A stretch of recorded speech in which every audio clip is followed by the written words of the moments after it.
फिर से आप सबका हम स्वागत करते हैं पास्टर गैब्रियल की तरफ से। आप सबको प्यार भरा नमस्कार। आशा करता हूं कि आप सब लोग स्वस्थ हैं, आप सब सुरक्षित हैं। आज जो जिन वचनों के विषय में हम बातें कर रहे हैं वह प्लेग से ही मिलता जुलता है कि प्लेग के विषय में हम कई सप्ताहों से एक श्रृंखला अनुसार, एक नियम अनुसार हम जो है इसके विषय में हम मनन कर रहे हैं कि प्लेग का आने का कारण, और यदि प्लेग परमेश्वर की ओर से यदि आया है और परमेश्वर का प्रकोप या परमेश्वर का गुस्सा या परमेश्वर का क्रोध यदि भड़का है प्लेग के रूप में, तो उस प्लेग को पूरी तरह से शांत करना और पूरी तरह से उस प्लेग को जो है समाप्त करने का विधि भी हम लोग बाइबल में से सीख रहे हैं। परमेश्वर ने ही प्लेग के लिए अनुमति दी, प्लेग का निर्वाणा किया, और परमेश्वर ने ही कहीं ना कहीं उसमें से हमारे लिए उपाय भी ढूंढा। उसमें से बचाने के लिए, छुटकारा दिलाने के लिए परमेश्वर ने कहीं ना कहीं हमें उपाय भी देते हुए हम बाइबल में से देखते हैं। आज बाइबल की एक ऐसी घटना और एक ऐसे आयत को हम पढ़ते हैं जो निर्गमन के 15वें अध्याय में दर्ज किया हुआ है, और ये घटना बिल्कुल उस समय का है जब मूसा अपनी प्रजा इज़राइल को मिस्र से बाहर ले आती है और उन्हें लाल समुद्र से होकर लाल समुद्र को विभाजित करते हुए, लाल समुद्र में से बिल्कुल सीधा मार्ग निकालते हुए, मार्गों सूखे मार्ग के ऊपर चलकर बड़े चमत्कारिक और बड़े ही अद्भुत आश्चर्य रीति से आश्चर्यक्रम को देखते हुए एक बहुत ही अद्भुत और असंभव बड़ा दृश्य को देखते हुए, जैसे इजरायली लोग वहां से बाहर निकले, मिस्र देश से बाहर आए, लाल समुद्र से उन्होंने जो है पूरी तरह से लाल समुद्र को लांद करके वे लोग दूसरी तरफ आ गए। और उसके बाद जब उन्होंने पीछे मुड़कर देखा, जिस बात का उनको डर था कि फिरौन की सेना उनका पीछा कर रही थी, तो वही फिरौन की सेना और फिरौन के रथों को उन्होंने पानी में, वही लाल समुद्र में डूबकर मरते हुए देखा, और उन्होंने फिरौन की सेना की लाशों को देखा। वह दृश्य और वो नजारा देखने के बाद पूरे इजरायलियों के अंदर एक खुशी का लहर और एक खुशी का माहौल जो है हम देखते हैं। वे सारे लोग जो है खुश होकर के वे एक गीत गाते हैं जिसकी रचना मरियम यानी कि मिरियाम यानी कि मूसा की जो बहन है वो करती है, और बड़े आनंद के साथ वे लोग गीत गाते हैं, परमेश्वर का धन्यवाद करते हैं। परमेश्वर ने जो अद्भुत काम उनके बीच में किया है, जो आश्चर्य कर्म परमेश्वर ने उनके बीच में किया, जो चमत्कार परमेश्वर ने, असंभव को परमेश्वर ने उनके बीच में किया, उन बातों को वे लोग जो है बड़े गीतों के द्वारा धन्यवाद के साथ स्तुति करते हुए, परमेश्वर का महिमा करते हुए हम यहाँ पर देखते हैं 15वें अध्याय में। पर आज हम देखेंगे 22वें पद से कि वहां पर बिल्कुल ठीक लाल समुद्र को पार करने के बाद, एक अद्भुत चमत्कार को देखने के बाद और स्तुति और आराधना के रूप में परमेश्वर को धन्यवाद देने के बाद, बिल्कुल एक विपरीत परिस्थिति हम देखते हैं इजरायलियों के बीच में, जो 15वें अध्याय के 22वें पद में से हम पढ़ते हैं। तब मूसा इजरायलियों को लाल समुद्र से आगे ले गया और वे शूर नाम जंगल में आए, और जंगल में जाते हुए 3 दिन तक पानी का सोता न मिला। फिर मारा नामक एक स्थान पर पहुंचे, वहां का पानी खारा था, उसे वे न पी सके, इस कारण उस स्थान का नाम मारा पड़ा। तब वह यह कहकर मूसा के विरुद्ध बक बक करने लगे, हम क्या पिए? तब मूसा ने यहोवा की दुआई दी, और यहोवा ने उसे एक पौधा बतला दिया, जिससे जब उसने पानी में डाला तब वह पानी मीठा हो गया। वही यहोवा ने उनके लिए एक विधि और एक नियम बनाया, और वही उसने यह कहकर उनकी परीक्षा की, यदि तू अपने परमेश्वर यहोवा का वचन तन मन से सुने और जो उसकी दृष्टि में ठीक है वही करे, और उसकी आज्ञाओं पर कान लगाए और उसके सब विधियों को माने, तो जितने रोग मैंने मिस्रियों पर भेजे हैं उनमें से एक भी तुझ पर ना भेजूंगा, क्योंकि मैं तुम्हारा चंगा करने वाला यहोवा हूं। 27वां पद बाइबल कहती है, तब वे एलीम को आए जहां पानी का 12 सोते और 70 खजूर के पेड़ थे, और वहां उन्होंने जल के पास ढेरे खड़े किए। प्यारो, ठीक मिरियाम के गीत के बाद, जय के ध्वनि सुनाने के बाद, विजेता की घोषणा करने के बाद जो है, परमेश्वर का स्तुति और आराधना करने के बाद, जब वे लोग उस जंगल में से होकर के आ रहे थे, तो वहां शूर नाम जंगल में आए, और जंगल में जाते हुए 3 दिन तक पानी का सोता ना मिला। अब 3 दिन तक उनको पानी का कोई भी सोता, यानी कि पानी का स्रोत उनको नहीं मिली, और पानी न मिलने के कारण 23वें पद में फिर उन्होंने मारा नामक एक स्थान पर पहुंचे। वहां का पानी खारा था और उसे वे ना पी सके, उस कारण उस स्थान का नाम मारा पड़ा। अब मारा जो है वो बहुत ही ऐतिहासिक और बहुत ही भविष्यवाणी से भरी हुई जो स्थान है। मारा का मतलब है कि कड़वाहट, कड़वापन जो है। सबसे पहले प्यारो, जब उन्होंने परमेश्वर का चमत्कार और परमेश्वर का अद्भुत कार्य को जब उन्होंने देखा, और उसके बाद जब उन्होंने असंभव को संभव होते हुए देखा, और खुशी का लहर उनके अंदर जो है पूरी तरह से लहर उठा, और वे लोग गीत गाते हुए, धन्यवाद करते हुए, जब उन्होंने जो है खुशी मनाई, तो जंगल में जब वे लोग आ रहे थे, जंगल में जब वो लोग यात्रा कर रहे थे, तो सबसे पहला उनको सामना करना पड़ा, सबसे पहली परीक्षा और सबसे पहले चुनौती का सामना करना पड़ा, वो है कड़वाहट। जी हाँ, कड़वाहट। पानी उनको नहीं मिला। पानी जो है प्यारो, वो जीवन का सोता है। पानी जीवन है। यीशु मसीह ने भी कहा कि मैं जीवन हूं, और मुझसे जो पिएगा वो कभी प्यासा ना रहेगा। पानी जो है प्यारो, वह जीवन को दर्शाता है। यदि हम मिस्रियों के यहाँ भी सबसे पहले, मिस्र के सबसे पहले यदि 10 प्लेगों के अंतराल में यदि हम सबसे पहला प्लेग देखें, तो सबसे पहला प्लेग को भी यदि हम देखें तो नील नदी को लहू में बदल जाना, जो यहाँ 7वें अध्याय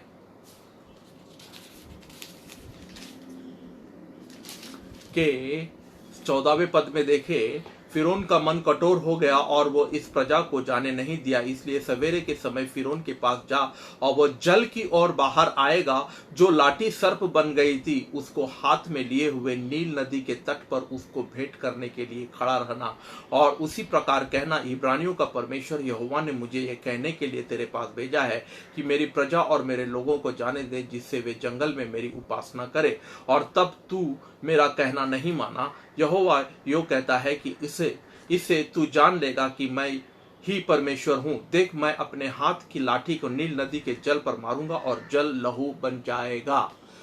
पहला जो मिस्र में जो पहला प्लेग जो था 10 प्लेगों में से, वो प्लेग जो था वो नील नदी के पानी का लहू बन जाना।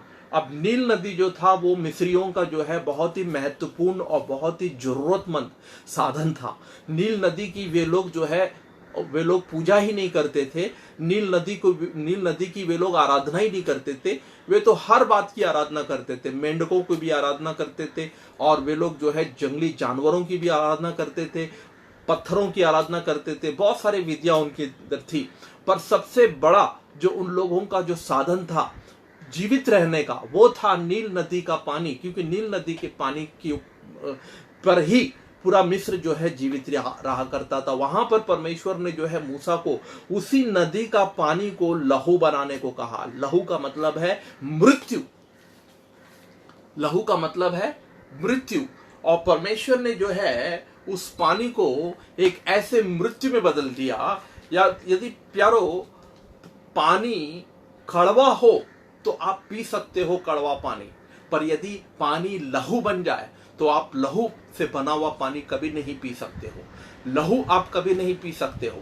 पर यदि वो पानी कड़वा है या खारा है या वो पानी का स्वाद ठीक नहीं है, फिर भी आप एक बार उस पानी को पी सकते हो, पर लहू तो आप कतई नहीं पी सकते हो।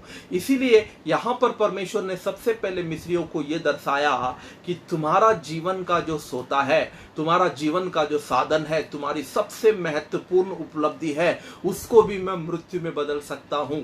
यह परमेश्वर ने जो है पहले चमत्कार के द्वारा मिस्रियों को जो है परमेश्वर ने उस प्लेग के द्वारा इस बात को प्रकट करने का प्रयास किया कि मैं यहोवा परमेश्वर हूं। क्योंकि ये पानी का सोता और ये झरना, ये सब कुछ निर्माण करने वाला, रचाने वाला, इसका रचनाकार और इसका सृजनहार मैं हूं। मैं चाहे इसे पानी को मीठा कर सकता हूं, मैं चाहे इस पानी को कड़वा कर सकता हूं, या मैं चाहे इस पानी को मृत्यु में भी बदल सकता हूं।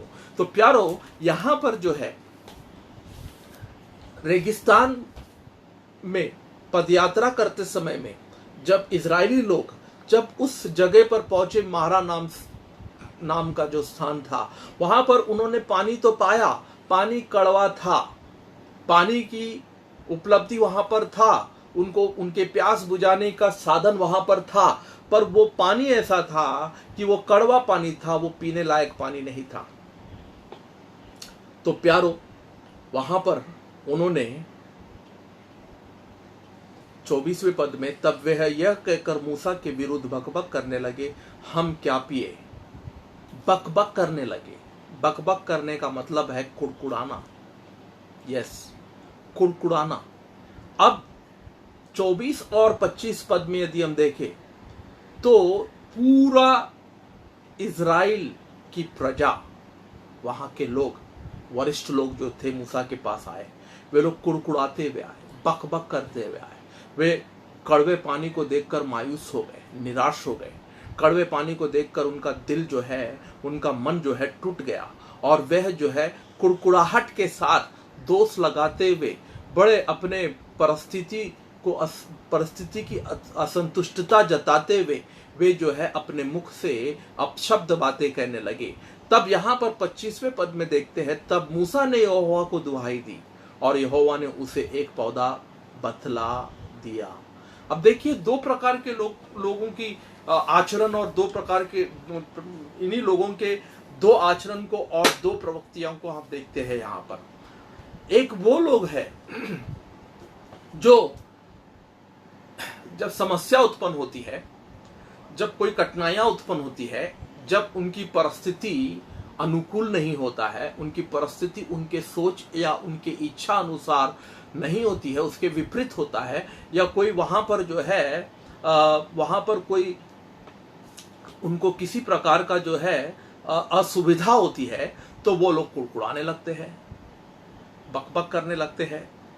पर वही जो आध्यात्मिक व्यक्ति जो होता है, जो आत्मिक होता है, जो परमेश्वर पर निर्भर होने वाला व्यक्ति जो होता है, परमेश्वर के भय में चलने वाला व्यक्ति होता है, जिसको हम स्पिरिचुअल मैन भी कहते हैं, आध्यात्मिक जन कहते हैं, आत्मिक व्यक्ति कहते हैं, वह ऐसे परिस्थिति में वह क्या करता है, वह तुरंत यहोवा की दुहाई देने लगता है। यानी कि वह प्रार्थना पे भरोसा करता है, प्रार्थना में विश्वास करता है। परिस्थिति चाहे वो कुछ भी क्यों ना हो, परिस्थिति चाहे अनुकूल हो, उसके इच्छा अनुसार ना हो, परिस्थिति में बहुत सारी समस्या हो सकता है, कठिनाइयां हो सकती है, हो सकता है कि उसका जो एक ही साधन है, एक ही जो उसका जो वो उपलब्धि है, वह भी जो है कहीं ना कहीं कड़वा होते हुए नजर आ सकता है। पर ऐसे परिस्थिति में, ऐसे समय में जो आध्यात्मिक जन जो होता है, वह परमेश्वर पर भरोसा करता है, और उस स्थिति में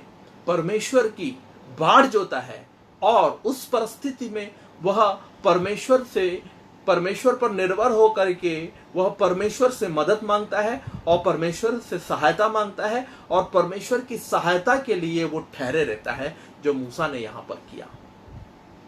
अब देखिए, वो जंगल है, रेगिस्तान है चारों तरफ। अब रेगिस्तान में हम क्या देखते हैं, चारों तरफ जो है रेगिस्तान के अंदर मारा नामक स्थान जो था वो रेगिस्तान था। जंगल का मतलब ये मत सोचिए कि वहां पर जो है वहां पर पेड़ पौधे सूखी झाड़ियां होगी।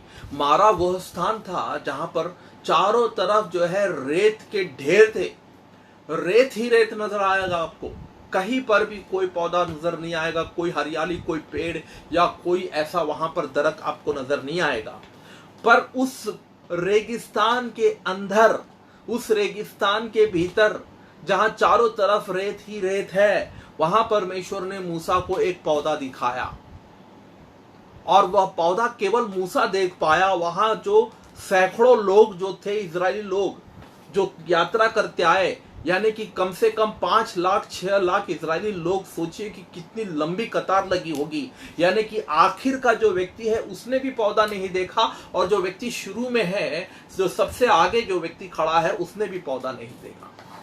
यानी कि हम एक बात सीखते हैं यहां पर प्यारो, कि जब हम कुड़कुड़ाने लगते हैं, जब हम परिस्थिति के चलते, अपनी समस्याओं के चलते, अपनी कठिनाइयों के चलते, जब परमेश्वर हमारे जीवन में किसी कारण परीक्षाओं का जो एक दौर चलाता है और परमेश्वर परीक्षाओं की ओर से ले जाता है, और ये बात सत्य है कि हम परीक्षाओं के द्वारा परमेश्वर हमें ले जाता है। ये मैंने कई बार बताई है कि हमें परिपक्व बनाने के लिए, हमें मजबूत बनाने के लिए और हमारे आत्मिक जीवन को बढ़ाने के लिए परमेश्वर के पास एक ही साधन है, और वो साधन है परीक्षा। परीक्षा जो है वो एक गर्म भट्टी के समान होता है, एक ऐसा जो भट्टी जिसमें गर्माहट होती है, और उस गर्माहट भट्टी के भीतर ही परमेश्वर हमें पकाना चाहता है, हमें तैयार करना चाहता है, परिपक्व बनाना चाहता है। हाँ, उससे कठिनाइयां होती है, दुख होता है, कष्ट होता है, क्लेश होता है, पर उन क्लेशों के बीच में ही परमेश्वर कहीं ना कहीं हमें मजबूत बनाना चाहता है। वैसे ही हम यहाँ पर देखते हैं कि यहाँ पर जो घटना उत्पन्न हुई, जो पानी जो कड़वा था, वो किसी कारणवश पानी वहां पर कड़वा था। पानी अपने आप के अंदर कड़वा नहीं था, पानी को कड़वा किया गया, और उस कड़वे पानी को मीठा करने का भी साधन उसी बीच में था, वहीं पर था, उससे ज्यादा दूर नहीं था। पर समस्या ये थी कि उस कड़वे पानी को मीठा करने का जो साधन, यानी कि जो पौधा था, वो पौधा कोई देख नहीं सका, केवल मूसा देख सका। यानी प्यारो, हमारी समस्या के बीच में ही, हमारे समस्या के भीतर ही, हमारे समस्या के मध्य में ही प्यारो, हमारी समस्या से बाहर निकलने का और उससे निकास और उससे निजात पाने का रास्ता और मार्ग भी परमेश्वर तैयार करके रखता है। और परमेश्वर ही हमें निकास करता है। यदि हम पहले कुरिन्थियों का 10वां अध्याय के 13वें पद में देखें तो बाइबल कहती है, हमें इस बात को पढ़ करके खुश होना चाहिए, आनंदित होना चाहिए कि परमेश्वर परीक्षा में तो हमें ले जाता है, पर वही परमेश्वर जो हमें परीक्षा में ले जाता है, वही परमेश्वर हमें परीक्षा से निकास भी कराता है। यानी वो ले जाता है और हमें वहां से बाहर भी निकालता है। देखिए, पहले कुरिन्थियों का 10वां अध्याय उसका 13वें पद को हम पढ़ते हैं। तुम किसी ऐसी परीक्षा में नहीं पड़े जो मनुष्य के सहने से बाहर है। परमेश्वर सच्चा है और वह तुम्हें सामर्थ्य से बाहर परीक्षा में न पड़ने देगा, वरन परीक्षा के साथ निकास भी करेगा कि तुम सह सको। अब देखिए, यहां पर उस रेगिस्तान में कुछ कारणवश ही तो परमेश्वर ने एक पौधा लगाया होगा। वहां पर एक ही पौधा था ना वहां पर। वो पौधा रातों रात तो नहीं उगा होगा। पेड़ तो रातों रात नहीं उगते ना, पेड़ को उगने के लिए कई वर्ष लगते हैं। तो सोचिए कि उस पेड़ को परमेश्वर ने कभी लगाया होगा, उस पेड़ की उत्पत्ति और उस पेड़ की रचना परमेश्वर ने कब की होगी। इससे पहले कि कई वर्षों पहले ही परमेश्वर ने अपने ज्ञान मानचित्र में परमेश्वर ने ये देख लिया कि एक दिन कहीं ना कहीं मेरे बच्चे इजरायली लोग जो है मिस्र से बाहर निकल करके इसी रास्ते से हो करके जाएंगे, इसी रास्ते से गुजरेंगे, और जब वे लोग यहाँ से जाएंगे तब उनको प्यास लगेगी, और प्यास लगते समय में उनको जो है एक तालाब मिलेगा, और वो तालाब का पानी कड़वा होगा, और वो पानी कड़वे पानी को मीठा करने के लिए सोचिए कि कई वर्ष पहले ही परमेश्वर ने वहां पर पेड़ उगाया होगा, परमेश्वर ने वहां पर जो है पेड़ की रचना की होगी। तो प्यारो, हमारी समस्या उत्पन्न होने से कई हजारों साल पहले परमेश्वर ने जो है हमारी समस्या को देखा है, क्योंकि हम कहते हैं ना कि वो सर्वज्ञानी, सर्वज्ञापी, सर्वकालीन और सर्वशक्तिमान परमेश्वर है। वो सब कुछ आदि और अंत का परमेश्वर है, कुछ भी उससे छुपा हुआ नहीं है। हमारी समस्या को हजारों साल पहले ही उसने देख लिया है, और उस समस्या से बाहर निकालने का साधन भी उसने हमें हजारों साल पहले ही उसका उपाय करके रखा हुआ है, पर फर्क सिर्फ इतना है प्यारो कि हम उस उपाय तक नहीं पहुंच पाते, हम उस उपाय को नहीं देख पाते, हम उस पौधे को नहीं देख पाते हैं जो पौधा हमारे समस्या के बीच में ही है, हमारे समस्या के बीच में ही है पौधा, हम नहीं देख पाते हैं। इसीलिए हम कुड़कुड़ाते हैं, दर दर की ठोकरें खाते हैं, एक पराजितता का जीवन जीते हैं, व्याकुल हो जाते हैं, निराश हो जाते हैं, हताश हो जाते हैं, चलते चलते थक सा जाते हैं और आगे चलने का प्रयास नहीं करते हैं। हम जो है हिम्मत हार जाते हैं और हम कहते हैं कि यहाँ तक तो आया हम ठीक है, पर यहाँ से आगे हम चल नहीं सकते हैं, हमसे यहाँ से आगे हमसे चला नहीं जा सकता है। ऐसे कितने मसीही लोग प्यारो परीक्षाओं के चलते, हमारे जीवन में आने वाली कठिनाइयों को, हमारे जीवन में आने वाले क्लेशों के चलते, हमारे जीवन में उत्पन्न होने वाले बाधाओं के चलते, कई मसीहों ने अपना मसीह जीवन का यात्रा मान लो जैसे कि उन्होंने जो है रुक सा गया, वे अपने मंजिल तक नहीं पहुंच पाए, वे अपने गंतव्य तक नहीं पहुंच पाए। हमारे मंजिल को परमेश्वर ने तय किया है, हमारे उस मुकाम को परमेश्वर ने तय किया है। वो परमेश्वर जानता है कि हमें कहाँ तक पहुंचना है, परमेश्वर हमारे स्टेशन को जानता है, परमेश्वर हमारे आखिरी मंजिल को उसने रचाया है, वो उसने तय किया है और उस आखिरी मंजिल तक पहुंचने तक परमेश्वर हमारे साथ होता है, परमेश्वर हमारे संग होता है, परमेश्वर संगति में रहता है। और प्यारो उस मंजिल तक पहुंचने से पहले हमारे जीवन में बहुत सारी समस्या उत्पन्न हो सकती है, कड़वा पानी हो सकता है, या भूखा पेट हो सकता है, या कोई भी कष्ट हो सकता है, पर प्यारो उन सारे समस्याओं के बीच में ही हमारा उपाय छिपा हुआ है। और उस उपाय को ढूंढ निकालने के लिए, उस उपाय को देखने के लिए, उस परमेश्वर के उस उपलब्धि को समझने के लिए हमारे पास वो आंखें होनी चाहिए कि हम ऐसी समस्याओं के अंदर भी हम परमेश्वर के मार्ग को ढूंढे, परमेश्वर के रास्ते को ढूंढे, और परमेश्वर जो निकास करता है वो निकास के मार्ग को हम पाए और उस परीक्षा से हम निकास हो जाए। और जब हम उस परीक्षा से निकास होते हैं तो हम परिपक्व हो जाते हैं, मजबूत हो जाते हैं, हम जो है परमेश्वर में और भी जो है स्वस्थ हो जाते हैं, तंदुरुस्त हो जाते हैं, और परमेश्वर की सेवा और भी बड़े पैमाने से और अच्छी रीति से और भी सामर्थी रूप से हम परमेश्वर की सेवा करना शुरू करते हैं। प्यारो वहीं पर उपाय छिपा हुआ है और वह है वो पौधा। बाइबल कहती है कि मूसा ने यहोवा की दुहाई दी, मतलब उसने प्रार्थना की और यहोवा ने उसे एक पौधा बतला दिया, जिसे जब उसने पानी में डाला तब वह पानी मीठा हो गया। वही यहोवा ने उनके लिए एक विधि और नियम बनाया। देखिए ये सब क्यों हुआ है, जब आप आगे का वचन जब हम पढ़ते हैं तब हमें समझ में आता है कि ऐसा सब परमेश्वर ने क्यों होने दिया, क्यों ऐसे परिस्थिति को परमेश्वर ने उनके जीवन में पैदा होने दिया। क्योंकि वही यहोवा ने उनके लिए एक विधि और एक नियम बनाया, और वही उसने यह कहकर उनकी परीक्षा की, यदि तू अपने परमेश्वर यहोवा का वचन तन मन से सुने और जो उसकी दृष्टि में ठीक है वही करे, और उसकी आज्ञाओं पर कान लगाए और उसकी सब विधियों को माने, तो जितने रोग मैंने मिस्रियों पर भेजे हैं उनमें से एक भी तुझ पर ना भेजूंगा, क्योंकि मैं तुम्हारा चंगा करने वाला यहोवा हूं।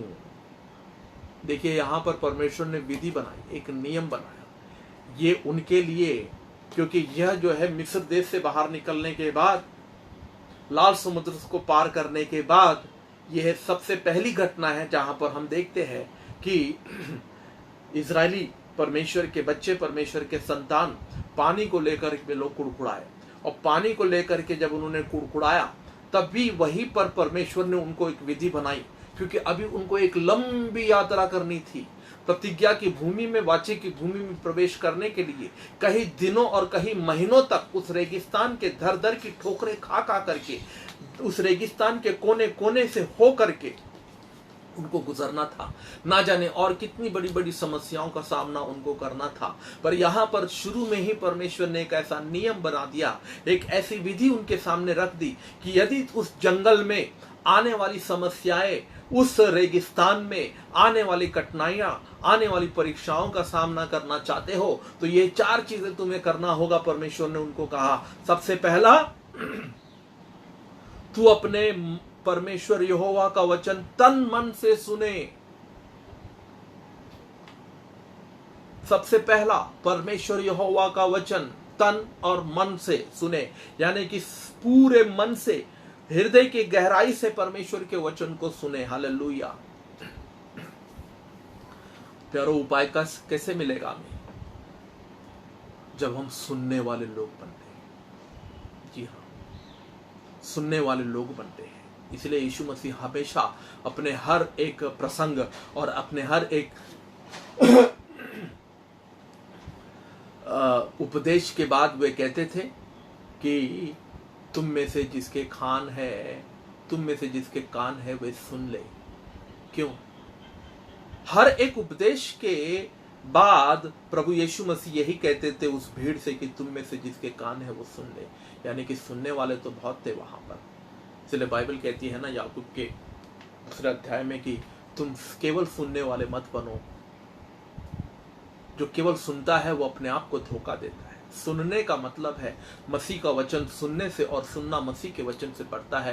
रोमियो का 10वां अध्याय 17वें पद में बाइबल कहती है सुनना और सुनना, 2 बार सुनना। सबसे पहले हमारे कानों से सुनना। वचन जब आता है परमेश्वर का तो इन्हीं कानों के द्वारा हमारे हृदय में, हमारे जो है विवेक के अंदर, हमारे हृदय के अंदर हमारा जो इच्छा शक्ति है वहां प्रवेश करता है, इन्हीं कानों के द्वारा। तो सबसे पहले इन कानों को खुला रखना है। और इन दिनों में परमेश्वर का वचन कौन सुनेगा प्यारो? परमेश्वर का वचन वही सुनेगा जो परमेश्वर के प्रति ललायत है, परमेश्वर के प्रति गंभीर है, परमेश्वर के प्रति भूखा प्यासा है। क्योंकि इन दिनों में कई ऐसे आवाजें हमारे इर्द गिर्द में गूंज रहा है, कहीं बहुत सारे ऐसी आवाजें हैं जो प्यारो गूंजता है, जो इको करता है हमारे इस समाज के अंदर। हम ना जाने कितनी आवाजों को सुनते हैं, और उन सारे आवाजों के बीच में प्यारो जो मसीही लोग, जो परमेश्वर के भूखे प्यासे, परमेश्वर के लिए गंभीर और परमेश्वर के लिए ललायत, परमेश्वर के लिए तत्पर तैयार रहते हैं, और परमेश्वर की आवाज को सुनने के लिए जो लोग आज जो है वो यत्न करते हैं, ऐसे लोग प्यारो परमेश्वर की आवाज को सुनेंगे। यस, ऐसे लोग परमेश्वर की आवाज को सुनेंगे जो तन मन से सुने और उसकी दृष्टि में परमेश्वर यहोवा का वचन तन मन से सुने, और जो उसकी दृष्टि में ठीक है वही करे। जो उसकी दृष्टि में, यानी कि परमेश्वर की दृष्टि में, परमेश्वर के इच्छा अनुसार परमेश्वर जो चाहता है वह करने वाला व्यक्ति, परमेश्वर का इच्छा को पूर्ण करने वाला व्यक्ति, जो हमेशा हर काम को, चाहे वो सेवा हो, चाहे वो परिवार हो, चाहे वो बिजनेस हो, व्यापार हो, काम धंधा हो, चाहे वो किसी भी ऑफिस में काम करने वाला वो कर्मचारी क्यों ना हो, जो परमेश्वर की इच्छा को ढूंढता है, चाहे वो हर काम में परमेश्वर की इच्छा को प्रथम स्थान देता है, सबसे पहले परमेश्वर की इच्छा को रखता है, वह व्यक्ति दूसरा प्रकार का व्यक्ति है। और तीसरा तबके का जो व्यक्ति है वो ये है, और सब विधियों को माने, उसकी आज्ञा पर कान लगाए और उसकी सब विधियों को माने। उसके सारे, जब परमेश्वर ने 12वें अध्याय में यदि हम देखें निर्गमन के, जब उनको पहलोटा पुत्र के मृत्यु की जो स्वर्गदूत जो वहां मंडरा रही थी, और उस पहलोटा पुत्र को बचाने के लिए परमेश्वर ने जो विधि उनको बताई थी, वो विधि क्या था? वो मेमने का, फसह का मेमना था, और उस फसे के मेमना को वध करना है। और फसे के मेमने को कैसे करना है? पूरी रीति से उसे भूंज करके, लिखा है यहां पर इजराइल के 8वें पद में, और वे उसके मांस को इसी रात आग में भूंजकर अख़मीरी रोटी और कड़वे साग पात के साथ खाए, उसके सिर, पैर और अतड़ियों समेत आग में भूंजकर खाए। सिर, पैर और अतड़िया, यानी कि वहां पर मेमने को पूरा खाना है, सर से लेकर के पैर तक। ये नहीं कि अपने चॉइस का हम लोगों ने ले लिया। हम जब गोश्त की दुकान में जाते हैं गोश्त खरीदने के लिए, तो अपने अपने चॉइस का गोश्त उठा करके लेकर आते हैं। यहां पर अपने चॉइस का नहीं चलेगा। आज कहीं मसीह लोग जो है परमेश्वर के वचन को भी अपने चॉइस के मुताबिक, और जो उनको अच्छा लगता है, जो उनको ठीक लगता है, जहां पर उनको जो है किसी प्रकार का जो है परमेश्वर का वचन को मानने में किसी प्रकार की असुविधा या कोई भी उनको नुकसान नहीं है, कोई उनका जो है वहां पर जो है किसी बात का खतरा नहीं है, उस बात को वे लोग ले लेते हैं। जो उनको ठीक लगता है उन वचनों को ले लेते हैं, जो सरल है, सहज है, उन वचनों को ले लेते हैं। जो वचन उनके समझ में नहीं आता है, जिन वचनों के द्वारा हो सकता है कि उनको कठिनाइयों का सामना करना पड़े, जिन वचनों के द्वारा हो सकता है कि उनको जो है कोई नुकसान हो या कोई उनका जो है किसी प्रकार का हानि हो, तो ऐसे वचन को वो लोग मोड़ करके रख देते हैं, बाइबल में उस वचन को नहीं पढ़ते हैं। हमने बाइबल को अपने हिसाब से और अपने बुद्धि और अपने ज्ञान से हम लोगों ने बांट लिया। किसी को पुराना करार अच्छा लगता है, किसी को नया करार अच्छा लगता है, कोई नए करार पर मनन करता है, कोई पुराने करार पर मनन करता है। प्यारो, पूरा बाइबल जो है वो परमेश्वर का वचन है, वो मेमना है, सर से लेकर पैर तक उसको पूरी तरह से खाना है। यहां पर बाइबल कहती है कि सब विधियों को माने, तो उसकी आज्ञाओं पर कान लगाए, उसकी आज्ञाओं पर कान लगाए और सब विधियों को माने, तो जितने रोग मैंने मिस्रियों पर भेजे हैं उनमें से एक भी तुम पर ना भेजूंगा। यानी कि मिस्रियों के ऊपर जितने भी प्लेग और महामारी और जितने भी उनके ऊपर जो संकट आया था, उनके ऊपर जो मरी आई थी, उनके ऊपर जो बीमारियां जो उनके ऊपर जो आई थी, उनमें से एक भी रोग मैं तुम पर आने नहीं दूंगा। ये 4 बातें वहां पर उनको करने को कहा। सबसे पहला, यदि तू परमेश्वर यहोवा का वचन तन मन से सुने और जो उसकी दृष्टि में ठीक है वही करे और उसकी आज्ञाओं पर कान लगाए और उसकी सब विधियों को माने, तो मैं जितने रोग मैंने मिस्रियों पर भेजे हैं उनमें से एक भी तुझ पर ना भेजूंगा, क्योंकि मैं तुम्हारा चंगा करने वाला यहोवा हूं। जितनी भी समस्या, जितने भी प्लेग और जितने भी रोग मिस्रियों पर आए थी, उनमें से एक भी प्लेग मैं तेरे इर्द गिर्द में, तेरे पास में भटकने नहीं दूंगा।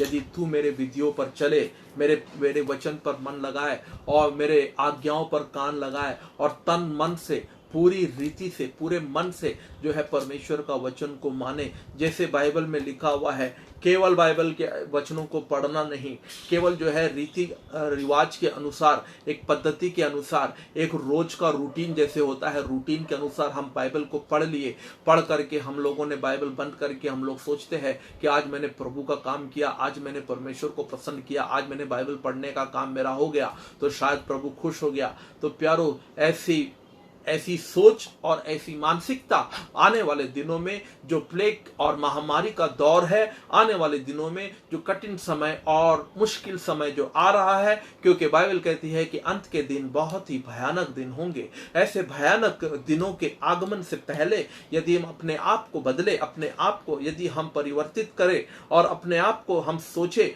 कि उन बीमारियों से, उन महामारियों से, उन रोगों से यदि बचना है, उन रोगों से बचने के लिए परमेश्वर ने जो उपाय दिए हैं, उन महामारियों से बचने के लिए, हर महामारी से बचने का, हर महामारी को रोकने का जो है परमेश्वर के पास उपाय है। इसीलिए मैं महामारी के विषय में श्रृंखलाबद्ध रूप से क्यों मैं समझाने की कोशिश कर रहा हूं, क्योंकि कहीं ना कहीं महामारी का आना, प्लेगों का आना और वहां पर जो है मरी उत्पन्न करना और वहां पर जो है दुश्मनों का चढ़ाई होना, वहां पर नाना प्रकार की परीक्षाएं, नाना प्रकार की जो वहां पर क्लेश और कठिनाइयों का जो सामना इजरायलियों को करना पड़ा, उन सब के पीछे यदि हम कारण देखें तो वो इजरायलियों का जो है कुड़कुड़ाना, दोष लगाना, या तो परमेश्वर पर भरोसा नहीं करना, उसके कामों को देखने के बाद भी उसके आश्चर्य कर्मों को देखने के बाद भी, लाल समुद्र को विभाजित होते हुए देखने के बाद भी, आकाश के खुल जाने के बाद भी, आकाश से जो है आसमान से मन्ना बरसाते हुए देखने के बाद भी, परमेश्वर के हाथों से मन्ना खा करके जीवित रहने के बाद भी, और चट्टान में से पानी निकाल करके उनकी प्यास बुझाने के बाद भी परमेश्वर ने ऐसे ऐसे अद्भुत काम उनको कर दिखलाया। उसके बावजूद उन्होंने परमेश्वर पर शक किया, परमेश्वर के लोगों के ऊपर उन्होंने बलवा किया, परमेश्वर के लोगों के लिए मारने के पर उतारू हो गए, परमेश्वर को भी भला बुरा कहा, परमेश्वर का भी उन्होंने अनादर किया, परमेश्वर का भी उन्होंने जो है वचन का उन्होंने निंदा की। और उसका कारण और उसी का प्रतिफल, उसी का परिणाम हम देखते हैं कि परमेश्वर जैसे अय्यूब के जीवन में, जैसे शैतान ने कहा ना कि अय्यूब को तो तूने चारों ओर से भाड़ा बांध करके तूने उसकी सुरक्षा का कवच के भीतर तूने उसको सुरक्षित करके रखा है, तू यदि भाड़ा उठाएगा तो मैं उसको क्षति पहुंचाऊंगा और मैं उसके ऊपर जो है मरी के द्वारा उसको मैं जो है मारूंगा। तो परमेश्वर ने एक एक करके जो है परमेश्वर ने बाड़ा उठाई, और जैसे परमेश्वर ने बाड़ा उठाने का मतलब है कि परमेश्वर कहीं ना कहीं शैतान को इजाजत दिया उस काम को करने के लिए, यानी कि उसे दुख पहुंचाने के लिए, कष्ट पहुंचाने के लिए, उसको हानि पहुंचाने के लिए कहीं ना कहीं परमेश्वर ने जो है बाड़ा उठाई। वैसे ही प्यारो, परमेश्वर, जब हम परमेश्वर की विधियों के अनुसार नहीं चलते हैं, जब हम कठोर हृदय हो जाता है, हमारे हृदय के अंदर कड़वाहट हो जाती है, किसी के प्रति गुस्सा या किसी के प्रति हमारे मन के अंदर किसी के प्रति कड़वाहट है, किसी के प्रति गुस्सा है, क्रोध है, किसी के प्रति ईर्ष्या है, द्वेष है, तो प्यारो ऐसे स्थिति में, प्यारो ऐसे परिस्थिति में हम उन बीमारियों का सामना नहीं कर पाएंगे, नहीं कर सकते हैं।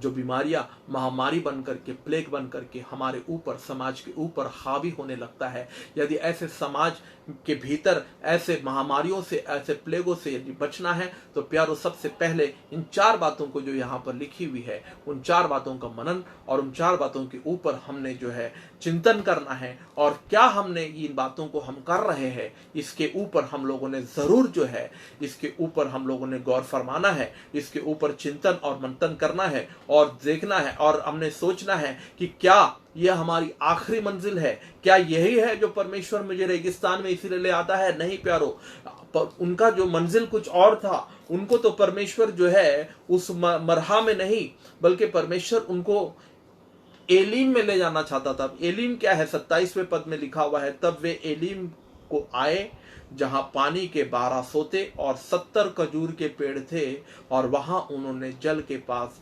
ढेरे खड़े किए। देखिए, परमेश्वर की अद्भुत योजना, परमेश्वर का अलौकिक और अद्भुत योजना क्या है? वह तो उनके लिए एक स्थान तय कर दिया था।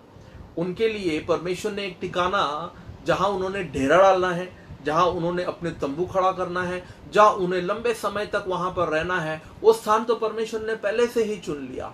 पर उस स्थान तक पहुंचने के लिए कहीं ना कहीं उन्हें जंगल के रास्ते से होते हुए, नाना प्रकार की परीक्षाओं से गुजरते हुए, उन्हें उस मरहा से भी गुजरना होगा, मरहा का भी सामना करना होगा। मरहा का मतलब है कि कड़वाहट, जहां पानी कड़वा था, उस कड़वाहट का भी सामना करना होगा, उस दौर से भी उन्हें गुजरना होगा। पर अंत में परमेश्वर कहीं ना कहीं उन्हें उस स्थान पर ले आना चाहता था जहां पर 70 खजूर के पेड़ और 12 पानी के सोते थे, यानी कि वहां पर 12 जो है वहां पर ऐसे कुएं थे।